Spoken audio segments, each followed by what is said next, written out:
Hi hello guys welcome back to Aadya colourful. ನಾನು Suma. Friends, ಇವತ್ತಿನ ವಿಡಿಯೋದಲ್ಲಿ ತುಂಬಾನೇ ಈಸಿಯಾಗಿ ಟೇಸ್ಟಿಯಾಗಿ ಮಾಡುವಂತಹ ಒಬ್ಬಟ್ಟು ರೆಸಿಪಿಯನ್ನು ನಿಮ್ಮ ಜೊತೆ ಶೇರ್ ಮಾಡ್ತಿದ್ದೀನಿ.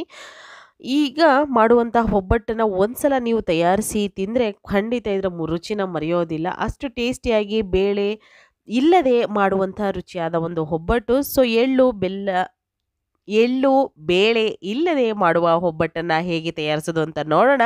ಮೊದಲನೇದಾಗಿ ಒಂದು ಬೌಲಿಗೆ 1 ಕಪ್ ಆಗುವಷ್ಟು ಗೋಧಿ ಹಿಟ್ಟನ್ನು ಹಾಕ್ಕೊಳ್ತಾ ಇದ್ದೀನಿ. 1 ಕಪ್ ಗೋಧಿ ಹಿಟ್ಟನ್ನು ಇದಕ್ಕೆ ಹಾಕ್ಕೊಳ್ಳೋಣ. ಖಂಡಿತವಾಗ್ಲೂ ನೀವು ಬೇಕು ಅಂದರೆ ಮೈದಾ ಹಿಟ್ಟಲ್ಲೂ ಕೂಡ ಮಾಡ್ಕೋಬೋದು. ಅದೇ ಕಪ್ಪಿನ ಅಳತೆಯಲ್ಲಿ ಅರ್ಧ ಕಪ್ ಆಗುವಷ್ಟು ನಾನಿಲ್ಲಿ ಮೈದಾ ಹಿಟ್ಟನ್ನು ಹಾಕ್ಕೊಳ್ತಾ ಇದ್ದೀನಿ. ಸೊ ಈ ಎರಡನ್ನೂ ಕೂಡ ಹಾಕಿದ ನಂತರ ಸ್ವಲ್ಪ ಇದಕ್ಕೆ ಉಪ್ಪು, ಒಂದು ಚಿಟಿಕೆಯಷ್ಟು ಉಪ್ಪನ್ನು ಹಾಕ್ಕೊಂಡಿದ್ದೀನಿ. ಮತ್ತು ಅರಿಶಿನ ಹಾಕ್ಕೊಳ್ಳೋಣ. ಸ್ವಲ್ಪ ಅರಿಶಿಣ ಹಾಕಿ ನಾವು ಇದನ್ನು ಮಿಕ್ಸ್ ಮಾಡ್ಕೋಬೇಕಾಗತ್ತೆ.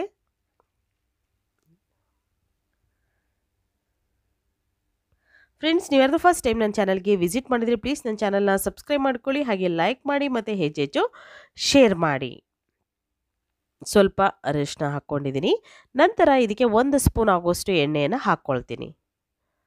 ಸ್ವಲ್ಪ ಎಣ್ಣೆಯನ್ನು ಹಾಕ್ಕೊಂಡು ಈಗ ಮಿಕ್ಸ್ ಮಾಡ್ಕೊಳ್ಳೋಣ.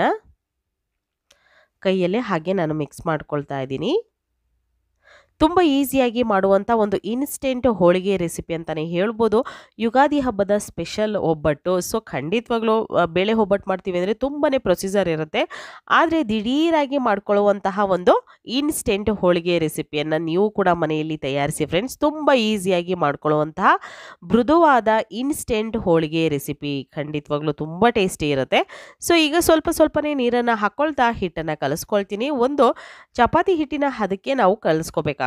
ಅದಕ್ಕಿಂತ ಸ್ವಲ್ಪ ತೆಳ್ಳಗಿದ್ರೆ ಸಾಕು. ಯಾಕೆಂತಂದರೆ ನಮಗೆ ಒಬ್ಬಟ್ಟು ಮಾಡೋದಕ್ಕೆ ಸ್ವಲ್ಪ ಒಂದು 10 ರಿಂದ 15 ನಿಮಿಷ ಇದನ್ನು ರೆಸ್ಟಿಗೆ ಇಟ್ಬಿಟ್ರೆ ನಮಗೆ ಪರ್ಫೆಕ್ಟಾಗಿ ಒಬ್ಬಟ್ಟು ಬಂದುಬಿಡುತ್ತೆ.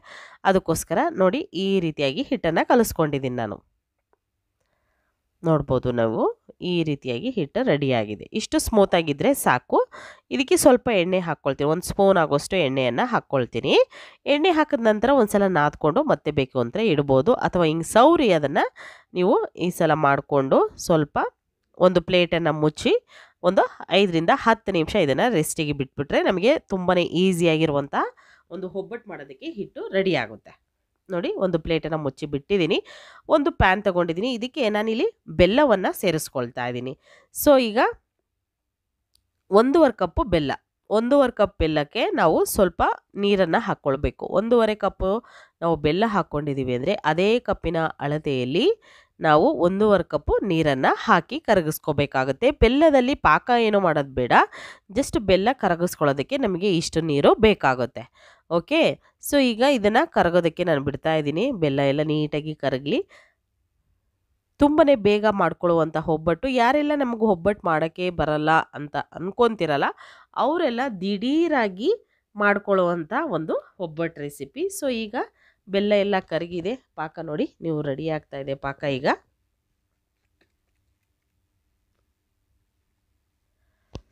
ನೋಡಿ ಈ ರೀತಿ ಆಗಿದೆ. ಸೊ ಅದಾದ ನಂತರ ಇನ್ನೊಂದು ಪ್ಯಾನಿಗೆ 1 ಸ್ಪೂನು ಅಥವಾ 2 ಸ್ಪೂನ್ ಆಗೋಷ್ಟು ತುಪ್ಪವನ್ನು ಹಾಕ್ಕೊಳ್ಳೋಣ.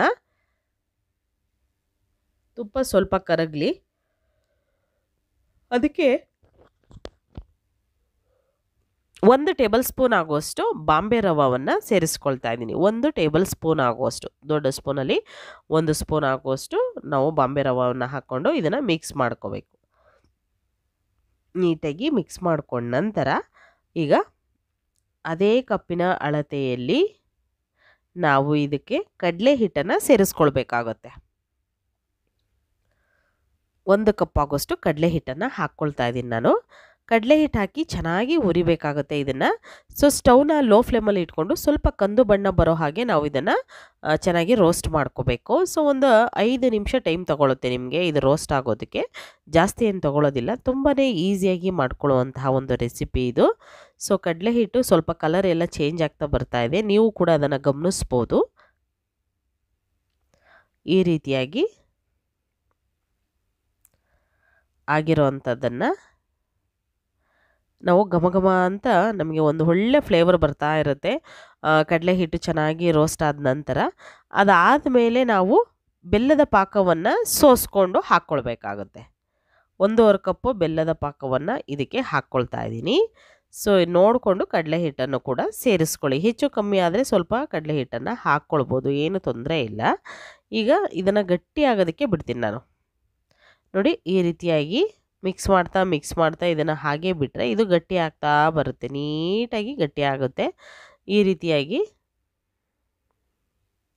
ನೋಡಿ ಹಿಂಗೆ ನಮಗೆ ಗಟ್ಟಿಯಾಗಿ ಬರಬೇಕು.